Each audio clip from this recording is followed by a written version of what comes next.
جامعہ ترمذی میں حدیث ہے، نبی صلی اللہ علیہ وآلہ وسلم نے ارشاد فرمایا کہ اس نیلی چھتری کے نیچے ابو ذر غفاری سے سچا انسان کوئی نہیں ہے۔ کون کہہ رہا ہے؟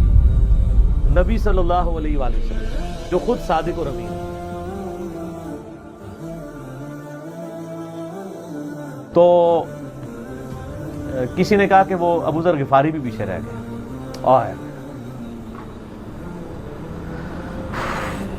اور ابو ذر کو اس کے اونٹ نے روک لیا۔ اونٹ ہی نہیں اٹھ رہا تھا نا سر، وہ آپ کو گاڑی تو نہیں ہے نا جو سٹارٹ کر لیں گے آپ، اونٹ چلنے سے انکار کر دیں، کوئی کر سکتا ہے؟ اور سر سفر کتنا ہے؟ 700 کلومیٹر، 700 کلومیٹر کا ریگستانی سفر آج کے دور میں بھی کرنا مشکل ہے۔ سائیکل پہ نہیں آپ کر سکتے، پیدل تو آپ سوچ بھی نہیں سکتے، اونٹ کے بغیر کیسے ہو سکتا ہے؟ جس میں آپ کو اونٹ اس لیے بھی ضروری ہے کہ اس کے اوپر آپ نے سامان لادنا ہے، پانی نہیں راستے میں پینا۔ ریگستان میں تو کئی کلومیٹرز تک کچھ بھی نہیں ہوتا، بھوکے پیاسے مریں گے، پھر آپ قافلے سے بھی جدا ہیں۔ تو ابو ذر غفاری کوشش کرتے رہے کس طریقے اونٹ، اسی دوران قافلہ نکل گیا آگے، تو وہ اونٹ اٹھا ہی نہیں ہے، تو حضرت ابو ذر غفاری نے اپنا سامان اپنی پیٹھ پہ لاد لیا، پیدل چل پڑے ریگستانی سفر میں۔ حاکم کی روایت ہے کہ ہم نے دیکھا دور سے ایک اکیلا شخص آ رہا ہے جس کی پیٹھ کے اوپر بورا لدا ہوا ہے۔ تو نبی علیہ السلام کی آپ محبت دیکھیں، آپ نے فرمایا کہ تو ابو ذر ہو جا، یعنی جو آنے والا شخص ہے تو ابو ذر ہو، یعنی حضور نے خواہش کا اظہار کیا۔ آپ کو نظر تو نہیں آ رہا تھا یہ کون آ رہا ہے، آپ کی محبت، آپ کو پتا تھا ابو ذر غفاری نہیں رہ سکتا پیچھے۔ تو صحابہ کہتے ہیں آپ نے فرمایا تو ابو ذر ہو جا، تو صحابہ کہتے ہیں تھوڑی دیر بعد جب وہ قریب آئے تو ہم نے پہچان لیا ابو ذر غفاری ہیں۔ تو جب ہم نے پہچان لیا نا، تو حضور علیہ السلام نے ان کے پہنچنے سے پہلے آپ نے فرمایا ابو ذر کو دیکھو اکیلا آ رہا ہے، اکیلے ہی دنیا سے جائے گا، اور قیامت دن بھی اکیلا اٹھایا جائے گا۔ تو دنیا سے کیا کہہ رہے گے؟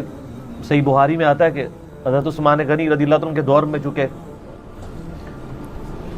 یہ اس حدیث کا بھی کچھ حصہ باقی ہے، میں بعد میں بیان کروں گا، پہلے میں اس کو کنکلوڈ کر لوں کہ صحیح بخاری میں آتا ہے کہ حضرت ابو ذر غفاری شام چلے گئے تھے، وہاں پہ چونکہ گورنر تھے حضرت معاویہ رضی اللہ تعالیٰ عنہ، وہ قرآن کی جو سورہ توبہ کی آیات ہے نا کہ جو لوگ سونا اور چاندی جوڑ کے رکھتے ہیں یہ گرم کر کے ان کی پیٹھوں پہ، ان کے ماتھے کے اوپر لگایا جائے گا قیامت والے دن، تو وہ یہ آیت پڑھا کرتے تھے، اور حضرت معاویہ سے ان کا جھگڑا رہتا تھا کہ تم لوگ جو یہ مال جوڑ رہے ہو نا، اور یہ اتنے خزانے تم لوگوں نے بنا لیے ہیں، یہ نبی علیہ السلام کی تعلیمات کے خلاف ہے۔ تو حضرت معاویہ کہتے تھے یہ تو اہل کتاب کے بارے میں آیات نازل ہوئی ہیں، تو وہ کہتے تھے نہیں، یہ سب کے بارے میں ہے۔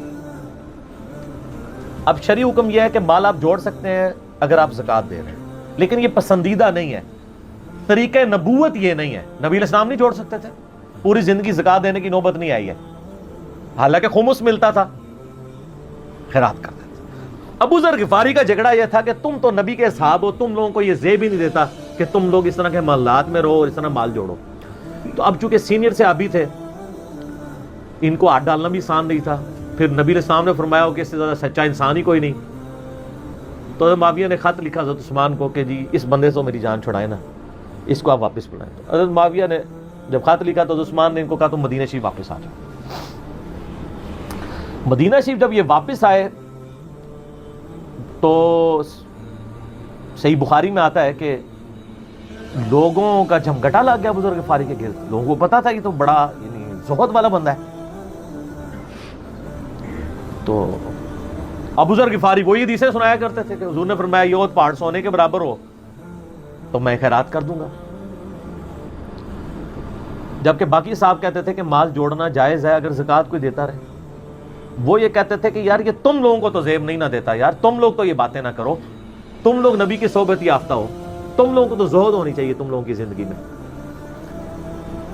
اب لوگوں کا ہجوم ان کے گرد لگ گیا، اور پھر حضرت عثمان نے ان کو خلیفہ وقت بلایا اور کہا کہ یار تو خود ہی مدینہ شریف چھوڑ کے یہاں سے چلا جا۔ تیری وجہ سے فتنہ کھڑا ہو رہا ہے. تو حضرت عثمان نے کہا میں نے تو نبی علیہ السلام سے سنا تھا کہ حکمرانوں کی اطاعت کرنا، صبر کر لینا. تو ایک زبدہ نامی کا ایک گاؤں تھا مدینہ شریف کے پاس، شہر سے ہٹ کے، تو وہ پھر وہاں پہ ہجرت کر گئے. آپ دیکھیں ریونج کیسا تھا، لوگ کتنے ڈرے ہوئے تھے کہ ابو ذر اپنی بوڑھا شخص 80-90 سال کا بابا اپنی ایک بڑھیا بیوی کو لے کے اس عمر میں شہر بدر ہو رہا ہے اکیلا. آج نہیں آپ سوچ سکتے کسی جگہ آپ اکیلے جا کے پڑاؤ کریں، کسی بیابان کے اندر، ریگستان کے اندر. اس زمانے میں آپ سوچ رہے، آج کل بھی آپ مدینہ شریف کے گر چلے جائیں تو آپ وہاں ایک رات بھی نہیں گزار سکتے. تو کوئی شخص حضرت ابو ذر غفاری کو سی آف کرنے نہیں آیا سوائے حضرت علی کے، اور وہ بھی مدینے کی باؤنڈری تک آئے. ان کو پتا تھا ان کے سٹانس کے بارے میں، اور حضرت علی نے ان کو جب سی آف کیا تو کہا کہ میں چونکہ حکمران وقت کی اطاعت کا پابند ہوں، میں مدینے کی باؤنڈری سے باہر نہیں جاؤں گا. اگر مجھے کوئی اس طرح کا یعنی حکم کی اجازت مل جاتی تو میں تیرے ساتھ جاتا. ایران والوں نے حضرت علی علیہ السلام کے زندگی کے آخری 10 سال کے اوپر ایک فلم بنائی ہے، امام علی علیہ السلام.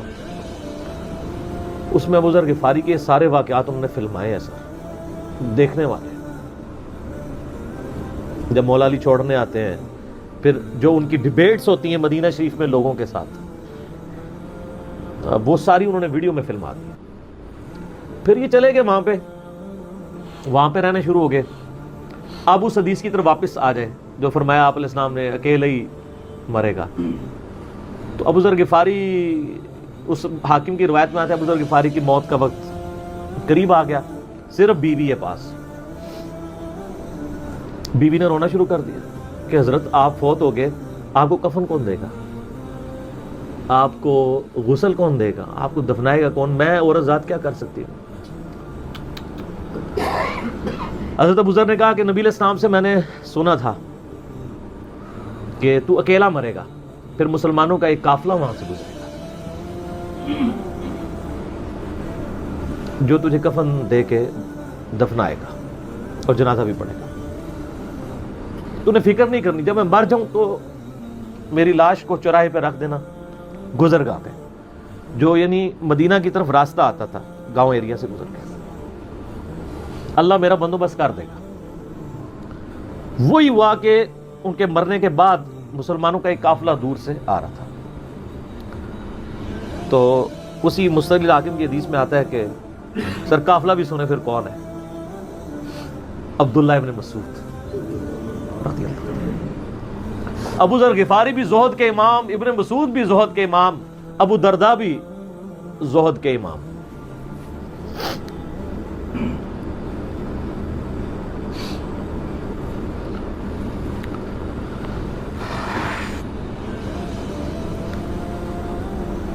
ابن مسعود رضی اللہ تعالیٰ عنہ جب وہاں پہ رکے، ان کو تو نہیں پتا تھا یہ کون ہے.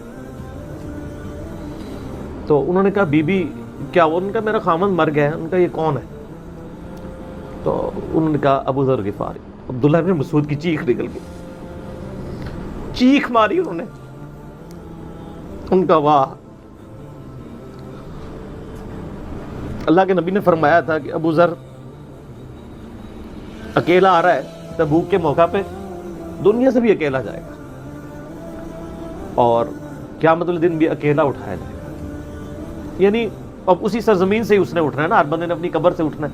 یعنی وہ مسلمانوں کے قبرستان میں بھی دفن نہیں. ایک یہ جو مزار کی رٹ لگائے پھرتے ہیں، میں ان سے پوچھتا ہوں تمہارے بابوں کی کیا اوقات ہے؟ ابو ذر غفاری کا مزار دکھاؤ کدھر ہے. جو اس روئے ارض پہ نیلی چھتری کے نیچے سچا ترین انسان جس کو اللہ کے نبی کہہ رہے ہیں، اس کا کوئی مزار نہیں ہے. غریب المتنی میں مرا ہے، اس کی قبر بھی ایسی جگہ ہے جہاں مسلمانوں کے پاس قبریں بھی کوئی نہیں ہے. ایک ریگستان میں اکیلی قبر ہے، اس قبر کا بھی کسی کو نہیں پتا، اس پہ کوئی مزار بھی نہیں ہے. اور قیامت دن بھی اکیلا اٹھایا جائے گا، یعنی قیامت تک وہاں پہ کوئی قبرستان بھی نہیں بنے گا. ظاہر نبی علیہ السلام کی یہ بھی خبر ہے. تو کیا وہ ناکام ہو گیا؟ اگر مزارات ہی دلیل ہے کامیابی کی